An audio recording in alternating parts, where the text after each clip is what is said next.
almost didn't recognize you. I was expecting you to be wearing an eye patch out here today. I know. I left my eye patch, or one of my 3 eye patches I left. Oh, really? There were 3 that you changed between? In the second movie, there are a whole load of differently decorated eye patches that start coming to the fore, so yeah. So that's a pretty intense scene in this first book. That's right. That we're going to see played out. Peter literally stabs you in the eye. I know, right behind you, there he is. What an a-hole. I know. What's up with that? Why did he do it, man? He just is jealous about how awesome my character is. My character has been studying the dauntless fighting technique from a very young age and for a few years.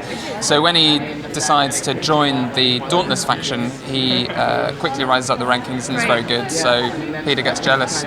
So since you had to play this character where you were at the top, did you feel like you had to put in extra training? Were you staying late nights doing those extra swings and gunshots and stuff? Whatever you do. Yeah, well, I was actually doing a lot of long distance running for kind of total body conditioning. Good for you. But certainly when I was in the UK, when I was cast, I was doing some Muay Thai training, some Krav Maga training with an ex-Thai kickboxing champion.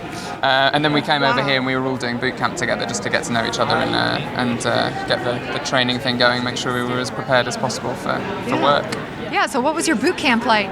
Our boot Day in the life. Day in the life. We did, well, basically it was very high intensity, so we'd be doing fighting training, we'd be doing resistance exercise and kind of body conditioning circuits, and in between those we'd be doing knife throwing and gun handling techniques. So yeah, they were full-on days, and that was about a fortnight of work. So. But I think it's important to be as conditioned as possible for each especially for jobs like this one, where you're doing, for every one fight scene that you see on screen, we've done that about 30 times. So yeah, so you have to be pretty fit. So now you're safe while you walk the streets because you have all this training. That's right. That's right. So in reading the book, I feel very, very bad for your character because of the whole knife situation with your face, but most importantly because you wind up factionless. What does that mean for anyone who hasn't read the book? Well, the factionless are basically in this society where everybody has been divided along certain beneficial personality characteristics. The factionless are people who have been kicked out of those factions and who find themselves essentially homeless and with very little money, kind of scraping together a pretty awful existence. But as you might see in the second movie, they start banding together and becoming like a force to be reckoned with.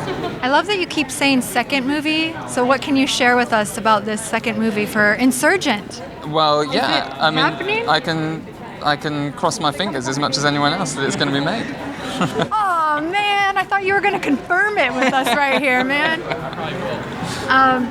What scene do you think fans of the book are going to love to see on the big screen? I think a lot of train jumping. I think one of the exciting things about the story is the train jumping scenes. I think a lot of scenes between, a lot of the scenes where Triss is experiencing her fear landscape. I think all those kind of things are going to be very seminal in this movie. Very cool. And one word to describe ComCon?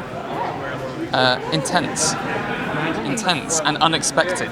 Oh, very cool. I didn't know what it was until this morning. Are you kidding me? No. So what did someone describe it to you as? I was doing press in New York yesterday, and people were like, "Are you terrified?" And I was like, "Should I be?"